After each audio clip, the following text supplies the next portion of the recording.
Oh shit! John Rocker is calling now. Apparently, I just got a text from my. Do it up. This is fucked up. This is okay. So if Okay, oh my god, it's literally from Atlanta, Georgia. This is all you, pal. Yeah. Hello, this is the You Watch I Listen podcast. This is Dan. Am I talking with John Rocker? You guessed it. You are. John, how's it going, man? It's very interesting to talk to you. How are you tonight? I'm good enough, man. How about you? I'm hanging in, man. We got some shitty weather up here in Jersey. I know that you're not a big fan of the area of New York City, New Jersey. That's contrary to the point.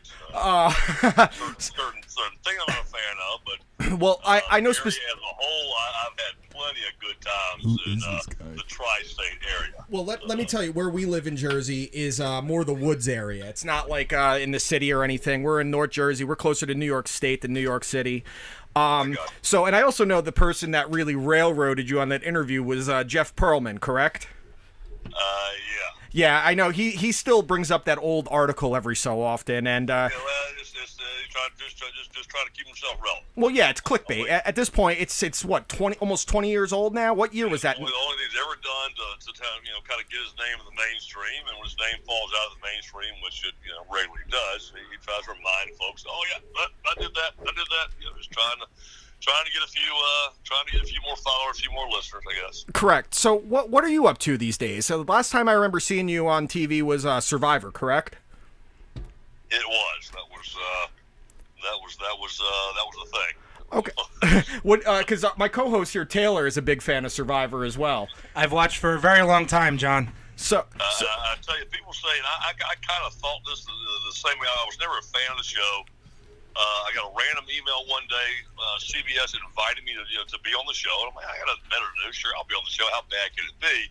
I was wrong. Just one quick stat. I was on the show for 11 days. I lost 19 pounds in 11 days. Wow. And thank you, Survivor Diet. Yeah, well, right. I mean, the Survivor diet is it's getting dysentery pretty much. Yeah, I mean, well, it's really not. And this is kind of a crude point to bring up. I cleared my bowels one time in 11 days. Whoa. Okay. I'm like, it was not much of a feat either. It was like, that's it. Really, the little rabbit turds come out. Yeah. Yeah. So deer pellets. So what are you up to these days?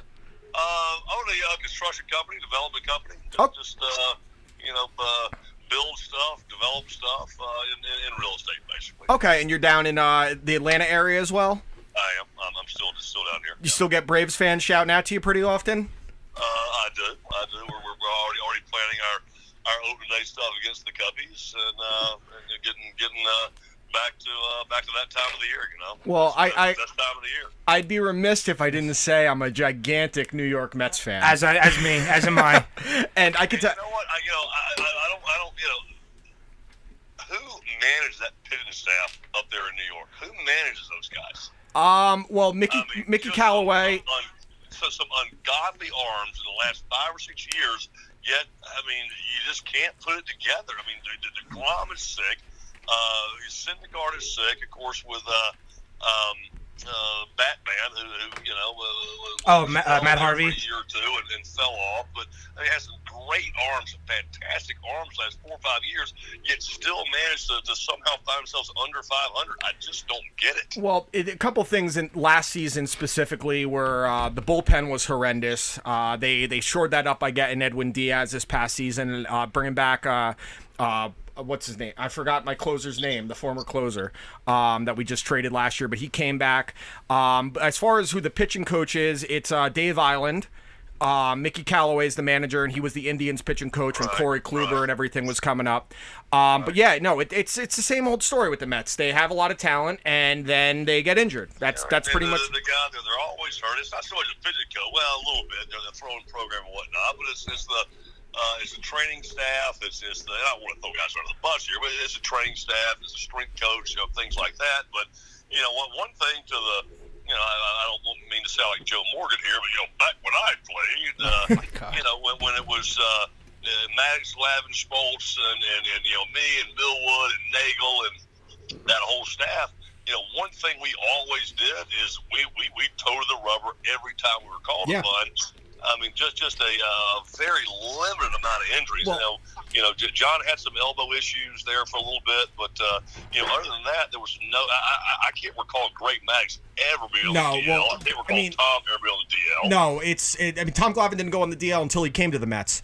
And specifically, he was 40 by that time. Yeah, and specifically, actually, something that worked for DeGrom, not this past offseason, the season before, he actually talked to John Smoltz, who suggested that he throws on his off day because all of a sudden these young pitchers are telling him on your off day, don't do anything. And Smoltz said that he always threw on his off day.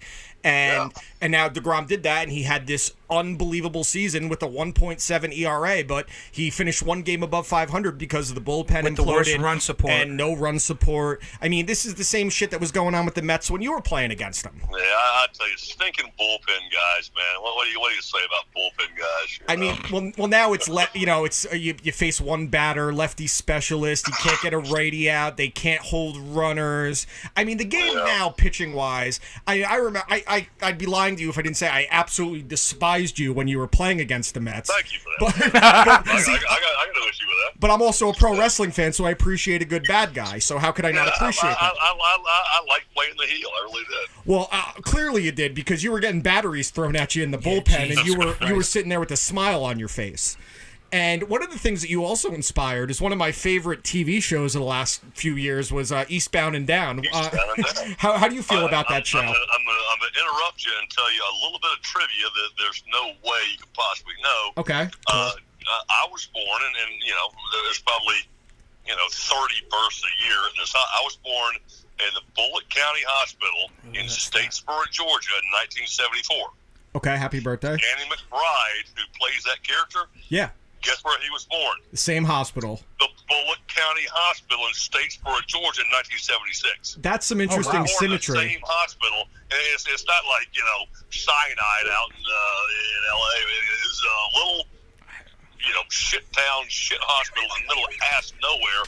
And this guy's the fucking man. The character we were in the same hospital 2 years apart. That's did they ever reach out to you about anything for the show when they were making it? They really never have. I've run into Will Ferrell a few times, had a few conversations with him, but never made any contact. Did you like the show? I mean, it was kind of like watching yourself in some ways. Yeah, it's of course TV. It's of course it's a bit embellishing, but it's for the cameras. Well, I mean, and Will Ferrell on that show was basically playing Ric Flair, so it was especially fun. Down in my palms. I thought it was extremely hilarious.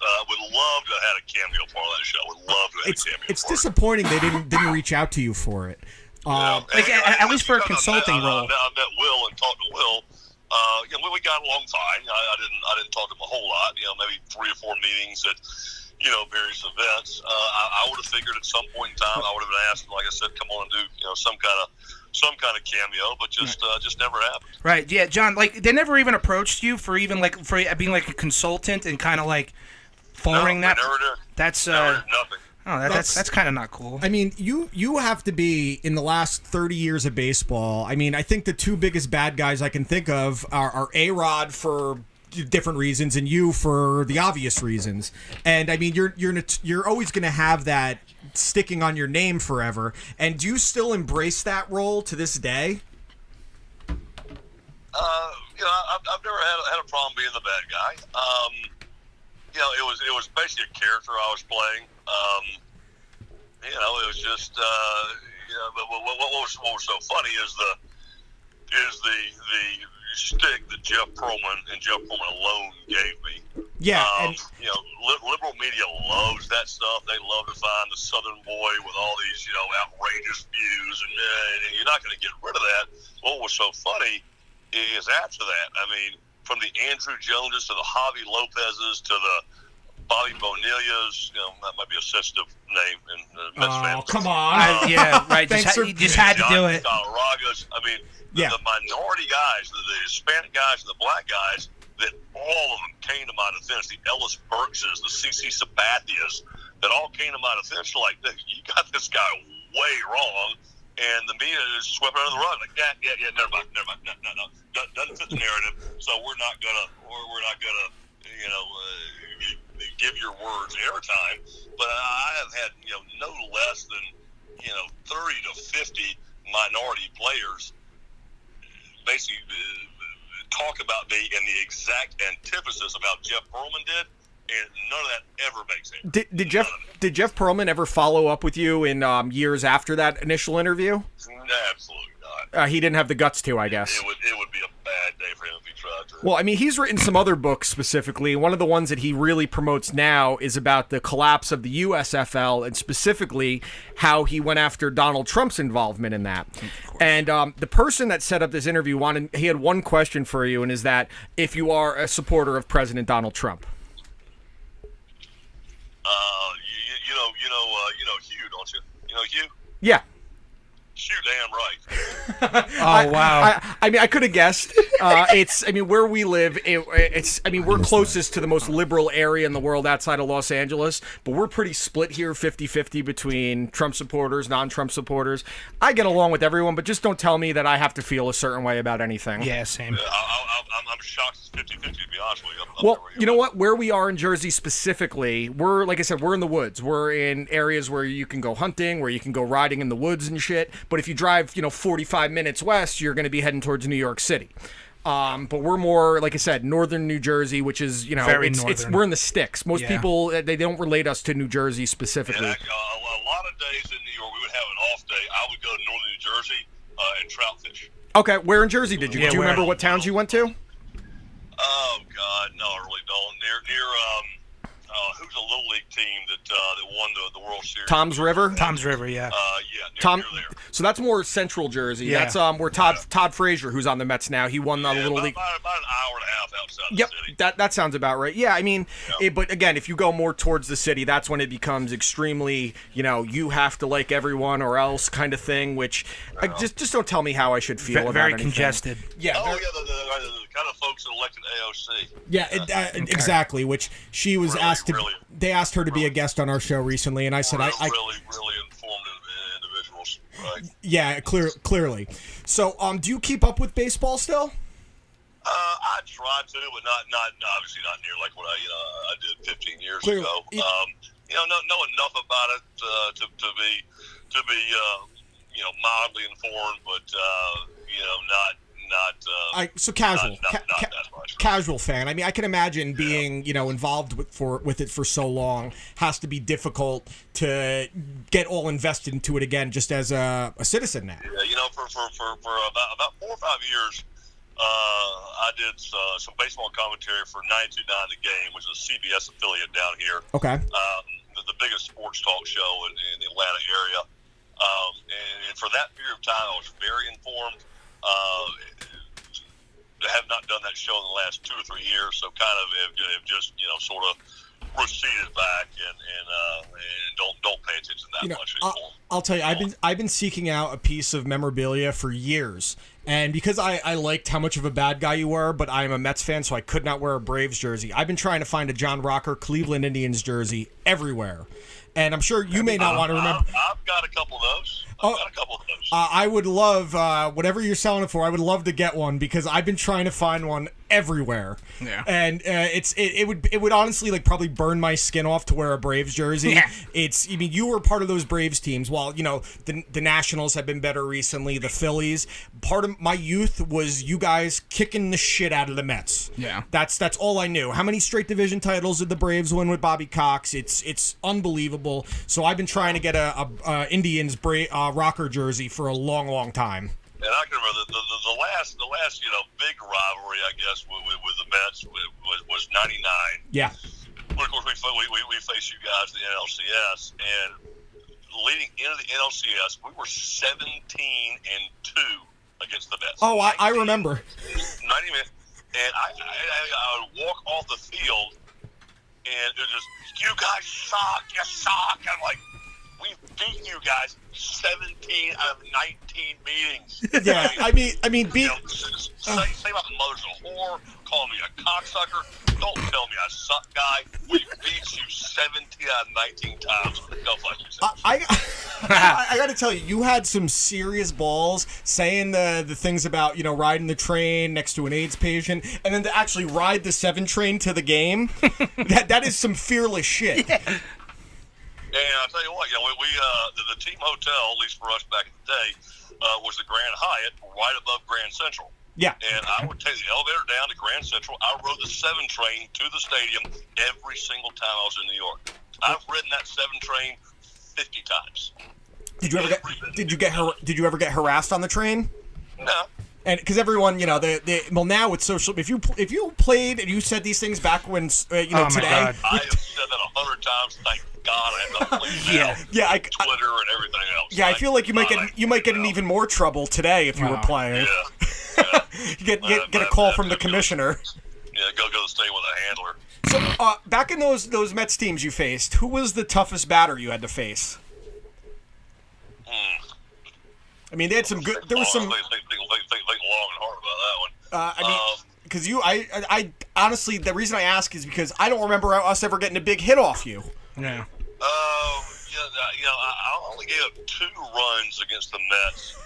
2 Sounds runs, right. Out of 60, 70 innings. Edgardo Alfonso took me deep to beat us one time in New York. I remember. I think I was at that game actually. Robin Ventura took me deep in Atlanta to tie a game since in the extras. But other than that, a hell of a lineup. You have Ventura and Olerud and Piazza and Edgardo, and it's just a hell of a lineup. But I just never seem to have a whole lot of problems with them. I remember you having tremendous success against Piazza because, being a Mets fan as a young kid, that was the guy all of us Mets fans looked up to. But the guy... He's a hell of a player. Oh, yeah. And I mean, the toughest at-bat I can remember on those old teams was clearly John Olerud because he didn't have a weakness at the plate, really. I'm sure you found one, but outside of that, those were some... It was fastballs away and spin sliders. And there was at least 2 times I can remember that Olerud trying to hit my slider threw his bat into the infield. Wow. That's just let go of the bat in the infield. You had some trying to make contact with it. You had some filthy stuff back then, and you were also pitching at the height of the the steroid era, which I'm one of these people. Yeah. I wish all that shit was legal. Like honestly, you guys play 162 games a year, and half the shit's for recovery. Obviously, it does enhance some performance, but I mean, some of those guys you saw they went from being average players to great players, and great players to unbelievable players. So I can imagine pitching back then had to be incredibly difficult. Yeah, it was, and that wasn't something that I necessarily set out to do. But when you're a 24-year-old kid and you're coming into a perennial contender, and you got to close games for 3 future Hall of Famers, the last thing I want to do is have Greg Maddux spend 8 innings in 98 pitches, and he's allowed 3 hits, 1 run, 1 walk, 8 punch-outs. Last thing I want to do is come up and throw a game with Greg Maddux. Yeah, I mean, I'm not going to do that. And you also didn't want to have to face. You didn't want to have to face Bobby Cox after that, and who? No, and when I, my excuse is, I'm like, you know what, John? 3rd game you've blown. Here you're taking it back to AAA. Beat it. That's his comment to me, and I'm not going to do that because I want to stay there. I don't want to let my teammates down, with the fans down, stuff like that. But when you know what the hitters are doing, it's an arms race. You're not going to go into a gunfight with a knife. No. And when you know factually these hitters are doing this shit just to keep up, I got to do it too. Yeah, no, I agree entirely. That's why there's I try to think of a few guys that may have not been on it, and you've seen, you still see guys pop every so often. The Red Sox are going to take on Henry Mejia, who used to be the Mets closer, and he was supposed to be the first player to get a lifetime ban under PEDs, and now he's back. So, I mean, they didn't take it seriously back when you played, and they take it semi-seriously now. Well, they take it pretty seriously now. I mean, the first time ban is 60 games, something like that. 60 games. Without pay. That's pretty significant. They're using the same doping test, the world doping test the Olympics use. So it's very serious now. But back then, and look at it like this: the commissioner, please help me. Back when I played, he factually knew. It wasn't Bud Selig. Yes, it was Bud Selig. Okay, it was Bud Selig. There you go. Not a fan. No, he sucked. He factually knew Because I remember when this SI stuff was going down, the commissioner's office called my agent. I was with Hendricks, and they called my agent and like, they want you to submit to a steroid test, which I didn't have to do under the collective bargaining agreement. I had to do that. Yeah, there was no rule against I it. ain't doing it. And my agent pleaded me like, please, John, just do this. They're really pissed at you. Please take this test. All right, fine, I'll take the test. Well, I took it. I failed it miserably. And this is in 2000. And so Seelig knew I was on the juice in 2000. Does he think I'm the only guy in the entire league taking the juice? Yeah, Really? when Barry No, Bonds he's starts not. hitting Especially 70 back a year. then, too, of all time. He knew that, and you see these monsters I play against, from McGuire to Bonds and everybody else. These guys that are, got muscles coming out the side of their freaking face. I mean, I'm clearly not the only one. He knew I was doing it and chose to do nothing about it. Yeah, well, I mean, Seelig is, he sat back and quietly, and then suddenly when congressional hearings were involved, it was, we didn't know, and the media blackballing guys that were, the media. Absolutely.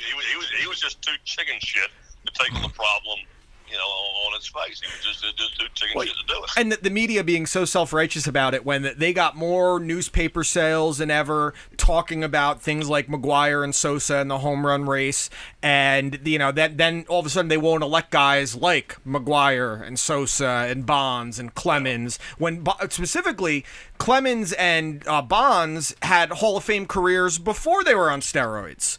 Yeah, and again, you talk about, were you the best in your era? Well, in your era, everybody's doing it, so it's all a level playing field. If you weren't doing it, and the pitchers weren't doing it, your numbers still would have been the same. Yeah. As far as percentage wise, still, maybe you didn't hit 70 home runs, but you would have still compared to other players in your era, you still would have been the best of the best. So yeah, I mean, it's. You look back. Also, let's start placing asterisks on people's names. How about a Babe Ruth? How about going way back in the day, Gehrig and DiMaggio? Well, you were playing an era where black players weren't Absolutely, allowed to play. 100% true. They couldn't. They played against Satchel Paige at the end of his career. Yeah, and you really think that Babe Ruth hits 740 home runs? He's got to face Bob Gibson. Yeah, exactly. No, and I mean, doesn't. Or Pedro Martinez. Yeah, and if you go back to the 70s and 80s, all those guys were on amphetamines. They kept them in bowls in the locker rooms like candy. Just take some greenies and here you go. And I mean, it's to just ignore an entire era of baseball when truly baseball was at its height business-wise. I mean, the truth is, McGuire and Sosa, they saved so much of it with that home run race after the strike when people just weren't coming to games. I was going to bring that up. 94, there was a lot of baseball fans that kind of checked out. Yeah, of course. And, my rookie year was 98, and I've been a baseball fan since I was 5 years old. I would walk my fat ass down out of the clubhouse and sit in the dugout just to watch McGuire take BP. Oh, just go, I remember hit balls in the fourth deck. It was absurd. I remember that year with their home run race at that dump that was Shea Stadium. They would, in the middle of the game, they would cut into on the big screen to show their at bats, and even when Griffey was still in the race early in the season. And, I mean, to think that the league just wants to act like that didn't happen because they chose to ignore what they knew it was happening, as a huge baseball fan, that's borderline offensive to me. Yeah. I mean, it was such an exciting time for baseball. You talk, devil's advocate, both sides, out of both sides of your mouth here. I've done plenty of signings. I did a signing, probably 2 years ago, actually in New Jersey, before, actually, I think it was Rod Carew that made the comment. Rod Carew. Yeah. I heard about, we were, through conversation, Rod Carew specifically said, I don't want steroid guys in my Hall of Fame. Yeah. It's his Hall of Fame, I'm sure. Well, but, but it's old school guys like that.